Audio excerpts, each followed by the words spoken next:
Bonjour les amis, c'est Cyril de Lille. L'islam va disparaître. Comment ça? La religion qui est censée triompher, qui est censée être la dernière, celle des enfants de Dieu, va disparaître. Eh bien oui, je suis désolé d'en choquer certains. Alors comment est-ce que cela va se passer? Eh bien l'islam va être divisé, tout simplement. Nous pouvons le voir actuellement, une première partie de la division va concerner ce qui est appelé l'islam républicain, l'islam modéré, l'islam des Lumières. La République va asseoir sa domination sur l'islam et donc certains vont choisir de se soumettre aux lois de la République qui ne vont pas particulièrement dans le sens de Dieu. Et en ce faisant, eh bien, ils deviendront des musulmans qu'on appelle modérés, ce qui n'a pas de sens en soi, puisque l'islam est un code civil. Ce n'est pas qu'une foi, ce n'est pas qu'une religion. C'est aussi la charia, et c'est aussi un ensemble de règles qui régissent toute la société, comme d'ailleurs le judaïsme. Alors, l'islam modéré n'existe pas. En réalité, ceux qui se soumettront à, à cette théorie, à ce modèle de l'islam républicain, deviendront des enfants de la République, l'œuvre maçonnique, l'œuvre des francs-maçons anticléricaux. Ils seront donc coupés de l'enseignement du Christ. D'un autre côté, certains refuseront de s'y soumettre et en toute liberté pourront l'accepter. Ils se durciront du coup dans leur croyance musulmane et choisiront de ne pas se soumettre à la République et du coup seront expulsés du territoire. Ils seront expulsés, partiront probablement dans des pays islamiques ou alors la Turquie de M. Erdogan, hein, qui fonctionne selon la charia, voilà, qui est islamiste sans l'être officiellement. Et puis, tôt ou tard, ces pays-là entreront en guerre contre d'autres pays et seront détruits. Voilà ce qui se passera pour l'islam. Donc, l'islam mou va couler sous le poids de la République.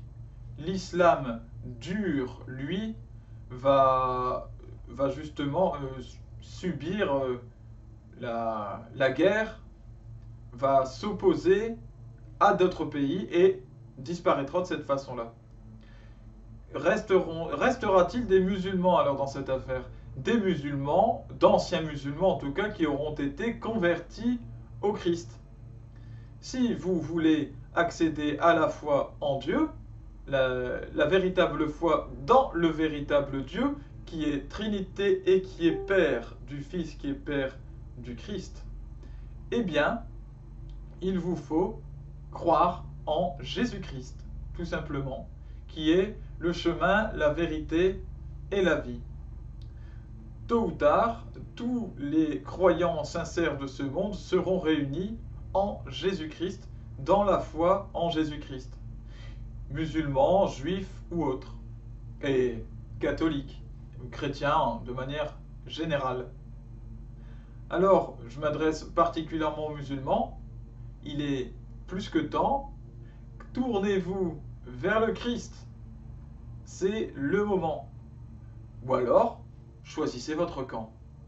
Soit la dictature républicaine, anticléricale, antichrist, soit la dictature islamique, euh, anti-Jésus, anti-Trinité, donc anti-christique également.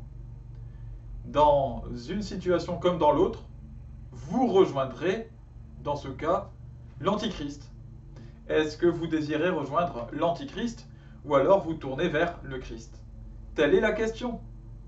Car nous approchons de la fin des temps, nous sommes dans les derniers temps, et dans les derniers temps, eh bien, il y aura le jugement dernier.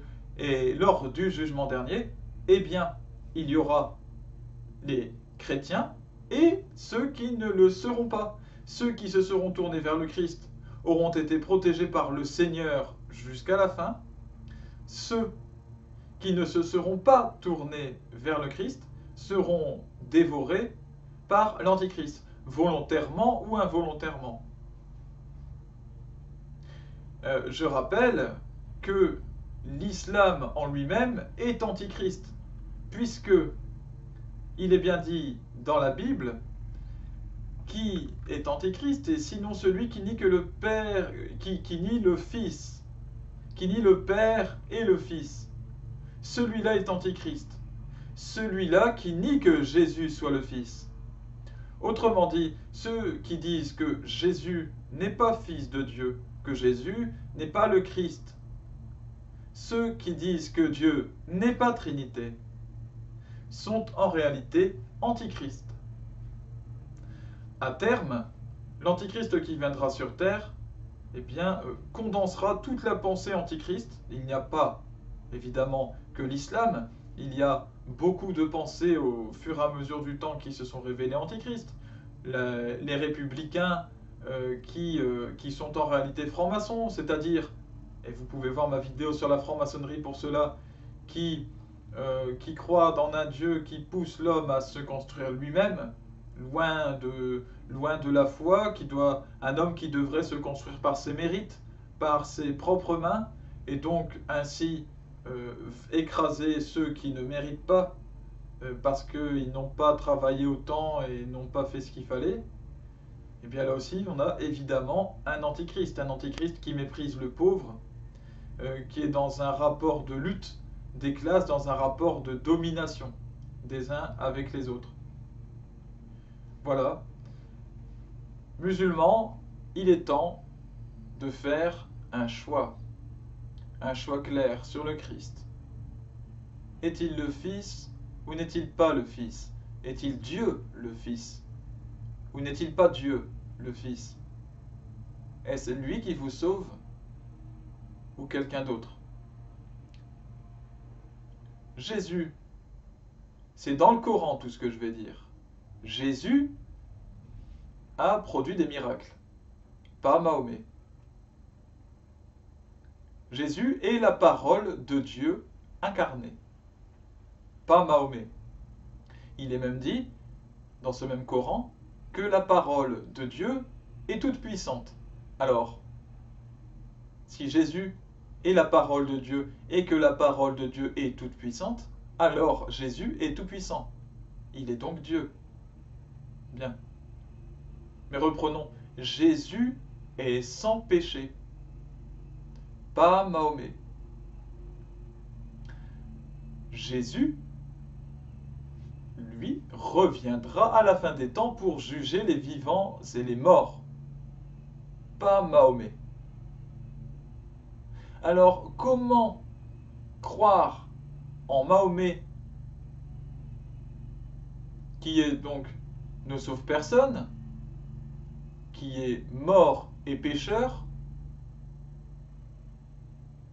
plutôt et qui n'a produit aucun miracle, plutôt qu'en Jésus-Christ, qui a fait toutes ces choses? À vous d'y réfléchir. Que le Seigneur vous bénisse et vous permette de toucher la vérité, qui est Jésus-Christ, le Fils du Dieu vivant. À bientôt!